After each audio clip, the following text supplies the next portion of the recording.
Hello and welcome to Spotlight Disney Sidekicks, where we spotlight individual characters from the game Disney Sidekicks.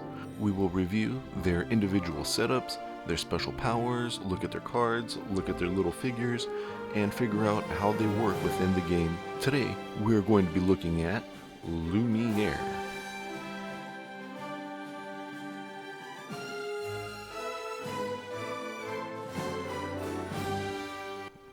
Now, Disney Sidekicks is a 2 to 4 player game that plays approximately 40 minutes and is for ages 8 and up. And today we are looking at Lumiere. This is his figure right here.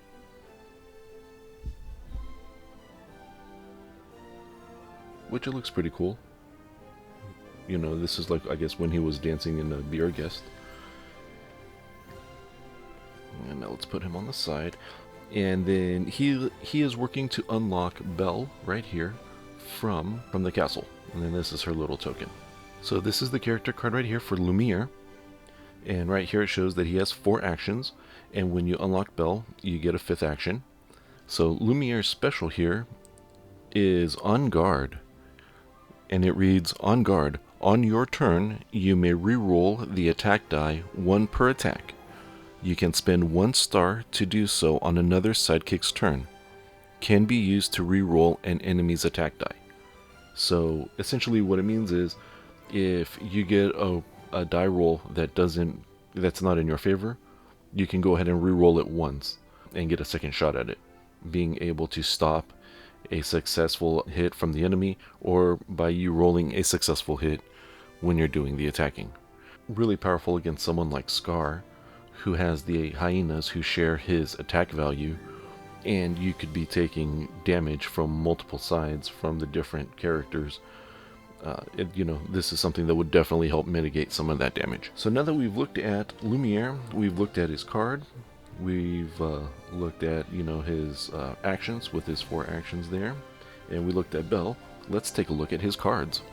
His first card is going to be Gracious Host. And you see that it takes 2 villagers, and that's 2 different villagers. You can't have the same color villagers. And it reads, Gracious Host, before your actions, gain 1 star.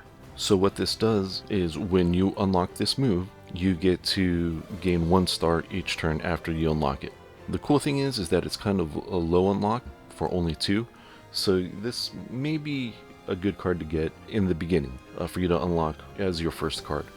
Other than that, towards the later part of the game, you're missing the constant star generation, so I don't know if this is actually that great of a card for you to get later in the game. Now this card here is Loyal Subject. When you attack, roll the attack die an additional time. Essentially, you're getting an additional roll for using this right here. If you're going to be doing double attacks, that is pretty good, and that takes 3 villagers. The next card, Hospitable Host. When you rescue, you can attack. So, I don't know, this is probably a little bit more of a situational kind of a card. When you go and you rescue, no, not just Belle, when you pick up the villagers, that's also considered rescuing. So, rescue. So, whenever you go to a village, I guess, that has a guard and a villager, you could pick up the villager for free and then attack the guard. I actually flipped that, right? It's pick up the villager and then attack the guard for free. I think that's what you're looking at doing here. Or if there happens to be a henchman. Well, actually, no, guards are henchmen. So, I mean, if like the hyenas happen to be there, somebody else. So this is kind of a more situational kind of a card. Whereas the previous card where you're getting stars every turn, that's a little bit more consistent. Then the next card here is Poof. The spell is broken. When you defeat a villain or henchman, choose a sidekick to restore 1 heart, and that costs 3. This is really important in the late game where you're taking a lot of hits because you're going to have guards all over the place, you're going to have the henchmen running around, and you're going to be taking hits. This I don't know about too much in the beginning, but this is definitely a late game card. It does cost 3 to unlock, and it goes for any sidekick that is out there on the board. So that makes this super, super powerful. Then we have Stronger Together. You gain 1 star when other sidekicks roll star, and when villains attacking other sidekicks roll star. This is really cool because this is a star generator. Now, the one weakness on this card is that it's when other sidekicks roll the star. If you were included on this, I would be like all over this. This would be like one of the best. But again, you're relying on the other players who are playing to, you know, to get to roll star. Now, in a 2-player game, not as powerful as it would be in a 3 or 4-player game, because you're looking at more people who are playing, more people that are rolling, so you're generating more stars that way. But it is still a very powerful card in a 2-player game.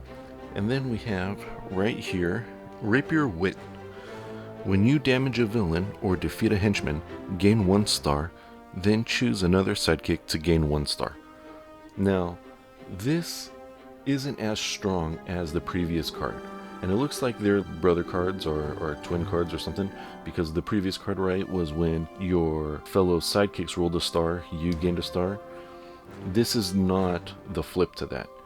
This is, you have to defeat the henchman in order for you to gain the star, and then 1 additional sidekick, because it says then choose another sidekick, so you have to pick another person to gain 1 star.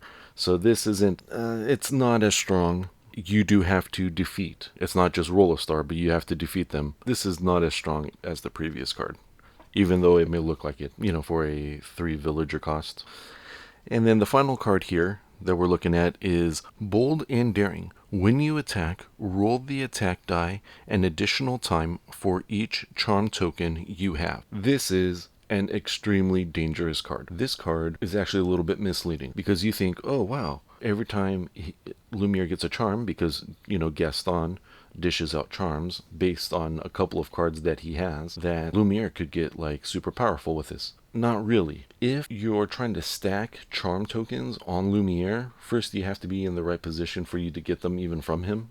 You know, the card has to come up and then Gaston has to give them out to you. If you're in a position where Gaston is giving out charm tokens, you're in a position to lose the game. Gaston, when he runs out of charm tokens, he wins. And the charm tokens work in a way that there's only 2 total charm tokens per sidekick. So if it's in a 2-player game and you start with 1 already, and this is a 3 villager card, so you're looking for at a mid to late game, theoretically, for you to buy this card, you're putting yourself in a position to lose the game. So this is probably one of Lumiere's weakest cards, even though it's disguised as an amazingly powerful card. You know, because you're going to look at it and think, boy, you know, I could just like stack some charm tokens and then I'll just run around with a bunch of charm tokens. No, that's a super, super dangerous game that you're playing. Now, if there are 3 or 4-player game, then maybe, because then you'd be able to pick up the extra charm tokens. I mean, no matter what, this is a super, super dangerous game that you're playing here with the charms. And then remember that when you attack Gaston, you're giving him charm tokens back. So this isn't a steady buildup of attacks or attack opportunities with multiple dice rolls. I mean, this is going to be going up and down. So I don't know. I don't know about this one. But that is everything for Lumiere here. If you like this kind of content, please let me know down in the comments below, and give me a thumbs up to subscribe and like down below, and check out my socials, as I have updates and all kinds of different photos of the different games and stuff that I currently have and that are coming up. This game is extremely, extremely difficult. Now, I have read online where people have done some house rules with these power cards, maybe starting out with 1 to begin with. I saw a couple other ones where it just makes it a little bit easier. Some of them, I read one where instead of it having to be different villagers, you could put the same color villagers, because this is a very, very punishing game, and it doesn't scale light to hard or easy to hard. This game is just straight hard. Until next time, keep a candle in the window.